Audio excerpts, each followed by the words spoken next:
To quote Oscar Wilde, "Where there is sorrow, there is holy ground."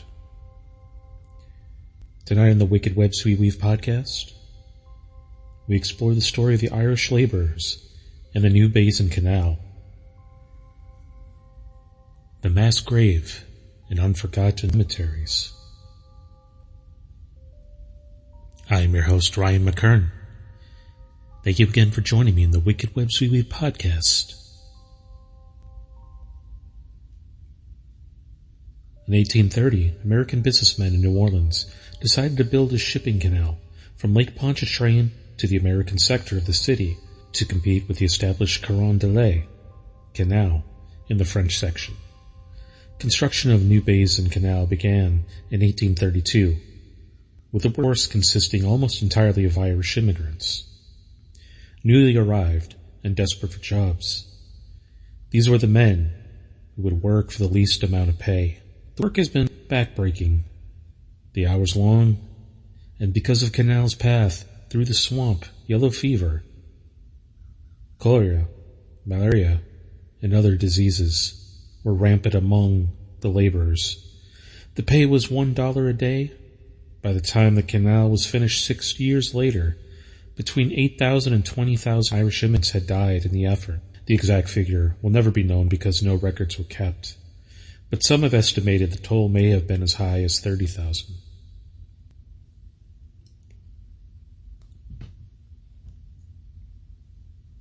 The men worked, and they were sick. They worked through the fearing the loss of their job if they only missed a day. For this reason, many of the deaths occurred at the work site. They fell where they worked, and usually the bodies were left there, just pushed to the side and buried in the canal's levee or in the roadway fill next to it. No family member to whisper goodbyes to, no priest to offer prayers, no marker to indicate that a life had ever been lost. Thank you to oldneworleans.com for the information. The following is an article from March 17, 1983, uploaded to upi.com. New Orleans, the mass grave of thousands of Irish ditch diggers killed by disease 150 years ago, is all the center of a neighborhood quarrel over a housing project. As many as 20,000 Irish immigrants perished from cholera, a yellow fever, during the 6-year construction of the New Basin Canal. Began in 1832. The victims were buried wherever they died. Advertising opponents say a planned subdivision of 94 houses on the canal's site amounts to grave desecration. They cite a state law defining desecration as damaging in a manner of any grave, tomb, or mausoleum for the dead. Residents admit that their primary concern is not the burial site. They say the strip of green space along the filled-in canal is essential to the tranquility of their neighborhood. Councilman Brian Wagner said, "Neighbors brought the desecration statue to this attention last week. We certainly intend to look into it and verify if they are correct in their interpretation of the law," Wagner said. Despite the opposition of 1,000 residents who signed petitions, city planners gave unenthusiastic approval to the project Wednesday. Planning Commissioner Albert Supoto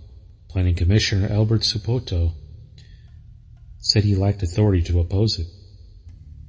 "If I thought they were on good legal ground, I would deny the application," he said. However, the commission forbade development for 90 days in hopes of reaching a compromise with neighbors. Developer Phil Nugent, president of New Orleans Canal Incorporated, said he would be willing to abandon the site if he can work out a land swap for an adjacent tract owned by the state.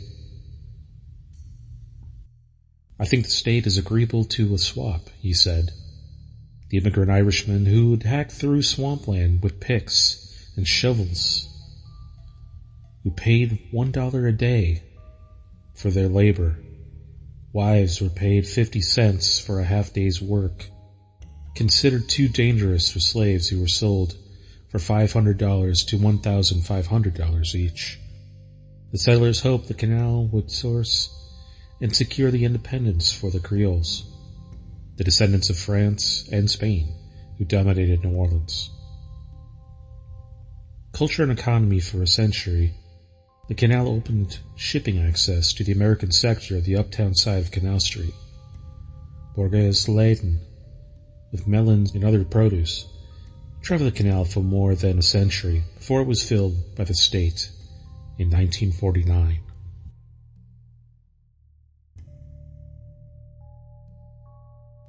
The next story is about the St. Peter Street Cemetery.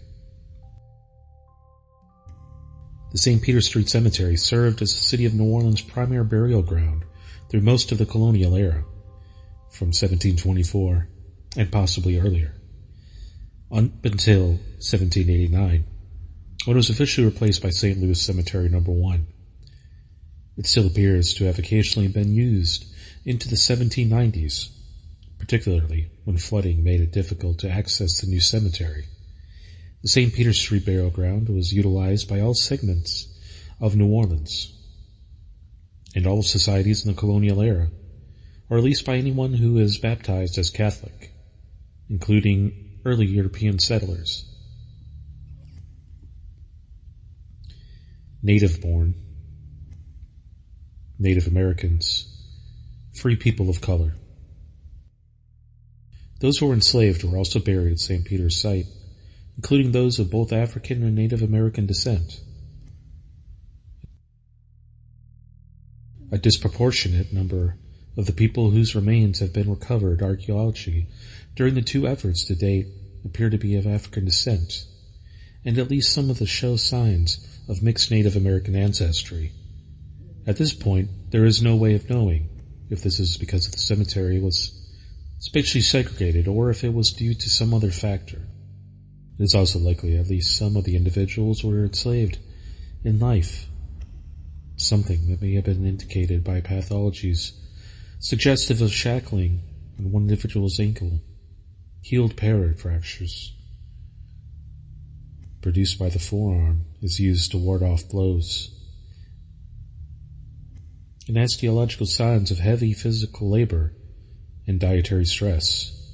While we will likely never be able to link specific sets of human remains to individuals in the records, there are interesting stories that emerge from both sources.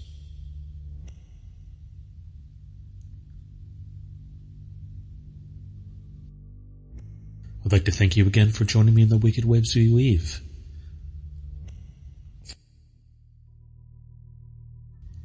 For more information on the St. Peter Street Cemetery, please see my previous episodes, which I will link in the comments. Thank you again for everyone who subscribes. We truly appreciate you listening. Stay tuned for another episode on Forgotten Cemeteries. Once again, I'm your host, Ryan Mckern. Enjoy your evening, and until we meet again, au revoir.